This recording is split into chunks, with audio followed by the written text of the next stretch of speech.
ચોકડીમાં જય માતાજી યુટ્યુબ ચેનલની અંદર આપણી રૂપલ ચોકડીમાં કરીને જે ચેનલ છે એ ચેનલની અંદર દર રવિવારના જે પણ વિડીયો લેવામાં આવે છે દર મંગળવારે અપલોડ થાય છે એ અપલોડ થયેલા વિડીયો જોવા માટે આપણે ફરજિયાત 3 ઓપ્શન કરવાના છે। પહેલું સીધા અંગૂઠાનું લાઇકનું નિશાન છે, એ લાઇકનું નિશાન કર્યા પછી એ વિડીયો આપણી અંદર એડ થઈ જશે। બીજું ઓપ્શન છે સબસ્ક્રાઇબના બટનને એકવાર દબાવ્યા પછી બાજુમાં એક નાની બેલ આવશે, એ બેલને ક્લિક કરશો એટલે જે પણ દર રવિવારના જે પણ વિડીયો અપલોડ થશે ઓટોમેટિકલી તમારા મોબાઈલની અંદર અપલોડ થઈ જશે। ત્રીજી વસ્તુ છે શેર એટલા માટે છે કે આપણે જે પણ વિડીયો આપણે જોયા અને જોઈને આપણે પોતાની માનતા રાખી દુઃખ દૂર કરીને માનતા પૂરી કરી તો એ લોકોને શેર કરવાના સગા સંબંધી મિત્ર વર્તુળને આપણે શેર કરવાના છે કે એ લોકો પોતે વિડીયો જોશે અને એમના દુઃખ દૂર માટેની માનતા માનશે અને ઢબુડી માની માનતા પૂરી કરશે, જેથી એક સેવાનું પણ કાર્ય થશે। તો ફરજિયાત આપણે 3 ઓપ્શન કરવાના છે। પહેલું સીધા અંગૂઠાનું લાઇકનું નિશાન છે, બીજું સબસ્ક્રાઇબ છે અને ત્રીજી વસ્તુ છે શેર।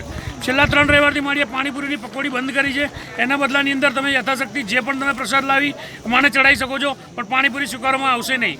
બીજી વસ્તુ છે કે મારીએ આજ રવિવારથી અહીંયા જે ડુપ્લિકેટ ચોકલેટો આવે છે જેની અંદર કે એ ચોકલેટ આપણે જે માય ભક્તો છે એની અંદર જ મારી આપણને વેચે છે અને આપણે જ પોતે ખાઈએ છીએ, જેમાં નાના બાળકોથી લઈને મોટા લોકોને સુધીની અંદર છાતીમાં કફ શરદી થવાની તકલીફ રહે છે કે ડુપ્લિકેટ ચોકલેટ બને હોવાથી। તો આપણે મહેરબાની કરી આપણે પોતે દરેક ભાઈ ભક્તે ઓરિજિનલ ચોકલેટ લાવીએ અને એ વસ્તુ આપણે જ ખાવાની છે તો આપણને તકલીફ ના થાય, એટલા માટે આપણે ફરજિયાત ઓરિજિનલ વસ્તુ લાવીએ। જય માતાજી, જય ઢબુડીમાં। બોલો। મારું નામ જેઠાભાઈ બધાભાઈ પરમાર, મુકામ લીમડા અનુભાના। મેં યુટ્યુબ ઉપર વિડીયો રાખેલી કે મારો છોકરો જો દારૂ પીતો બંધ થઈ જાય અને કામે ચડી જાય તો માતાજીને ચોકલેટને સવાણું માનતા હું આપીશ। પિતા બંધ થઈ ગયા? હા, અને પીતો આજે કાકા છે, એમનો દીકરો છેલ્લા 8 વર્ષથી દારૂ પીતો હતો, જેની અંદર એમનો જે 8 વર્ષનો છોકરો 8 વર્ષથી જે દારૂ પીતો હતો વ્યક્તિ એક વ્યસને ચડી જાય, એક નશાખોરી થઈ જાય કે એના વગર એને ચાલે નહીં। પણ આ ભાઈએ પોતે યુટ્યુબની અંદર ઢબુડીમાંના વિડીયો જોયા ભાઈ ઢબુડીમાંને એક પ્રાર્થના કરી માનતા માની કે ઢબુડીમાં મારો જે છોકરો 8 વર્ષથી જે સતત દારૂ પીવે છે બરાબર, પણ માં હું તારી માનતા તને ચોકલેટ અને ચવાણું ચડાવીશ, પણ મારો છોકરો જો 1 મહિનાની અંદર દારૂ બંધ કરી દેશે માં તો તારી માનતા હું પૂરી કરવા આવીશ। ઢબુડીમાં 1 મહિનાની અંદર સતત દારૂ બંધ કરાવી દીધો, આજે એ છોકરો એમનો દારૂ નથી પીતો, જેથી આ ભાઈ એમની પોતાની માનતા પૂરી કરવા છે, સ્વીકાર છે મારી। ગામ શેરથા આનંદીબેન, હું અહીંયા ઢબુડી માના ત્યાં આવી હતી અને માનતા રાખી હતી કે મારી વહુના બેન્ટ આવી જશે IELTSમાં, તો હું તમારા પારા આવે અને શણગાર ઢબુડી માનો લાવે અને દર્શન કરી જાય અને 2.5 કિલો ચવાણું માનો હરખથી આવીશ। આ માસીએ એક માનતામાંની માનતા એ હતી કે અહીંયા બેન અહીંયા દર્શન કરવા આવે છે તો દર્શન કરતાં કરતાં એ બેન અહીંયા માનતા માની કે એમની જે દીકરાની વહુ છે એ IELTSની એક્ઝામ આપી હતી બહાર અમેરિકા જવા માટે, પણ એની અંદર ફરજિયાત 6 બેન્ડ હોવા જરૂરી છે, તો એ બેન્ડ એ લાવવા માટે માસીએ માનતા માની કે ઢબુડીમાં મારી વહુ છે એક્ઝામ એમાં પરીક્ષા આપી છે પણ એમાં જો 6 બેન્ડ આવી જાય તો એ આગળની પ્રોસેસ ચાલુ કરે, તો ઢબુડીમાં એમને 6 બેન્ડ લાવી આપ્યા અને જેથી આ એમની માનતા પૂરી કરવા છે, મારી સ્વીકાર છે। મારા શરીરમાં મારું નામ દિનેશ છે, મારા શરીરની અંદર ફોડા થયા હતા, ફોડા માતાજીને માનતા માની હતી મારા ઘેરથી કે ફોડા મટી જશે, ઢબુડી માતાને માનતા કરીશું અને ચવાણું ગુમડા મટી ગયા ને બધું મટી ગયું એટલે માને અમે પ્રસાદ બધી લઈને આવ્યા છીએ અમદાવાદ। નિવરણસિંહનગર ચાંદોલી। નામ બળદેવસિંહ। મને જે ગળામાં ઇન્ફેક્શન દાઢને બધું દુખતું હતું મટી ગયું, એના માટે મેં માનતા રાખી મટી ગયું, માનતા કરવા। ખરું ખરું। મારું નામ ગીતાબેન છે, હું દહેગામ રખિયાલથી આવું છું। મને એલર્જી હતી હાથે, તો મેં 2 રવિવાર પહેલાં અહીંયા આવી હતી, તો મેં અહીંયા બેઠા જ મેં માનતા રાખી હતી કે મને જો મટી જશે તો હું ચોકલેટ અને ચવાણું ચડાવીશ માતાને અને હું એ બાધા પૂરી કરવાની। મટી ગયું ને? હા, મટી ગયું।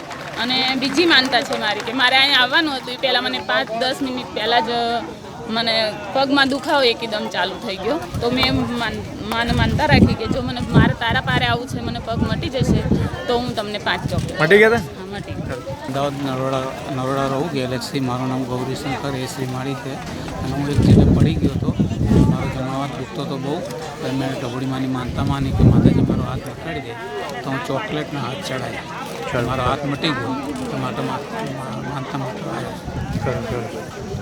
હું મારું નામ ભક્તુભાઈ ડાયાભાઈ પટેલ કાયાવરોનથી આવું છું. મારા બાબાના SSC બોર્ડમાં 91.6% આવ્યા એની માનતા રાખી. ખરું સારા ટકા સારા ટકા આવી ગયા છે. મારું નામ વર્ષાબેન દિલીપકુમાર વણકર છે. હું ગાંધીનગરથી આવું છું. મેં ડબુડી માતાની માનતા માની હતી. મેં એટલે મારા હસબન્ડે માની હતી માનતા. એટલે એમને એવી માનતા માની હતી કે છે બાબાને તાવ આવતો હતો, એટલે કે તાવ મટી જશે તો હું એને ચોકલેટ ચડાવીશ એમ. બીજી માનતા એ હતી કે મોબાઈલ હેંગ થતો હતો, એ પણ સારું થઈ ગયો. એની બી માનતા માનતી બી એ બી મેં પૂરી કરી. પછી ત્રીજી એક માનતા હતી કે શરદી ખાંસી, મારા હસબન્ડને શરદી ખાંસી 15 દિવસ રહી એની માનતા માની હતી, એ બી સારું થઈ ગયું. અને ચોથી માનતા એ હતી કે મારો બાબો તોતરાતો હતો, ખાલી એના માટે ખાલી વિચાર કર્યો એમને તો હું માનતા માનીશ, પણ એ બી વિચાર માનતા પહેલાં જ મટી ગયો એમ, એ બી સારું થઈ ગયું. અને પાંચમી માનતા એ હતી કે એક દલાલ હતો, મકાન માટે દલાલી માંગતો હતો, પણ એ મકાન પહેલાં જ ખાલી કરી નાખ્યું, દલાલી આપવાના પહેલાં જ એમ. પણ એ હવે દલાલી માંગતો નથી, એની માનતા માની હતી એમ. તો છઠ્ઠી માનતા એ હતી કે ભૂલચૂક માનતા માની પણ કોઈ ભૂલચૂકની ચોકલેટ અમે ચડાવીએ છીએ એમ. ખરું ખરું પગમાં ફ્રેક્ચર થયું હતું તો 3 એક પાટા મેં બંધાયા, પણ કંઈ ફેર પડતો નહોતો. અને પછી મેં એ ઢબુડી માતાની માનતા માની. સોજો બહુ રહેતો હતો, પણ ઢબુડી માની માનતા માની અને 3-4 દિવસ પછી સોજો બી ઉતરી ગયો, ત્યાં દુખાવો બી થતો નહીં, એકદમ કમ્પ્લીટ થઈ ગયું એમ. એના પર ચાલુ બી છું એમ. પછી માનતા એ હતી બીતા એ હતી કે 30,000નું એક ચેક ખોવાઈ ગયું હતું ઘરમાં, કંઈક આડા હાથે મૂકાઈ ગયું હતું, પણ મળતું નહોતું 2-3 દિવસથી. આખું ઘર મેં ફેદી વળી પણ કંઈ મળતું નહોતું એમ. તો પછી મેં ખાલી માનતા માની કે મને સાંજેમાં ચેક મળી જવું જોઈએ. હા, સાંજે મને ચેક મળી ગયો. અને ત્રીજી માનતા એ હતી કે મને છાતીમાં દુખાતું હતું, એટલે છાતીમાં મને પાણી પીવું તો બી મને આમ દુખાય એમ. પણ શું થયું, મેં એક જ વખત માનતા માની અને મને સાંજે જ ફેર પડી ગયો, તો એમને બી મેં માનતા માની હતી ઢબુડી માની. મારું નામ ગીતાબેન છે. મારા પતિને થોડી તકલીફ હતી, ગેસની તકલીફ હતી, પેટમાં ગરબર રહેતી હતી કાયમ માટે, એટલે એમને આ ચોકલેટ અને ચવાણાની માનતા માની, તે આજે મટી ગયું, એટલે એ માનતાઓ પૂરી કરું છું. મારું નામ ડોલીબેન છે. હું અમદાવાદથી આવું છું. અને અમારા બાબુ છે 10મા ધોરણમાં ભણે છે, અને બોર્ડની પરીક્ષામાં અમે કોઈને આશા નથી ઘરમાં કે પાસ થશે. કોઈ દિવસ બોર્ડની પરીક્ષામાં એણે ચોપડી હાથમાં નહીં પકડી, એમ કહીએ તો ચાલે.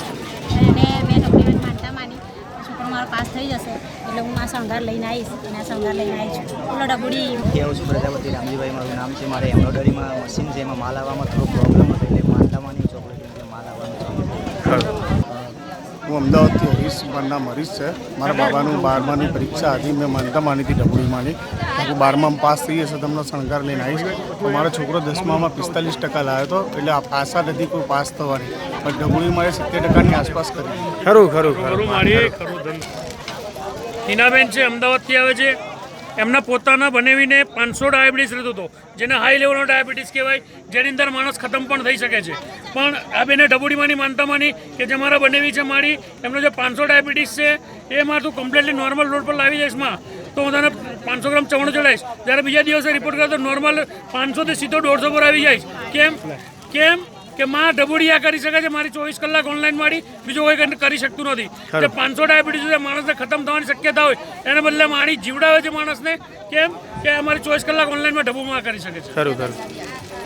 હું ગાંધીનગરથી સેક્ટર 29માંથી સપના આસુડિયા, અને મારા રિલેટિવ ભાઈ 4 દિવસથી જતા રહ્યા હતા, અને મેં જે દિવસે માનતા રાખી એ દિવસે 3 થી 4 કલાકની અંદર અમને પાછા મળી ગયા છે. અને ઢબુડીમાંનો આ પ્રસાદ ચડાવું છું. બીજી વારની આ મારી માનતા છે. હું પોતે પહેલાં પણ એકવાર વિડીયોમાં આવી ચૂકી છું. જય ઢબુડી.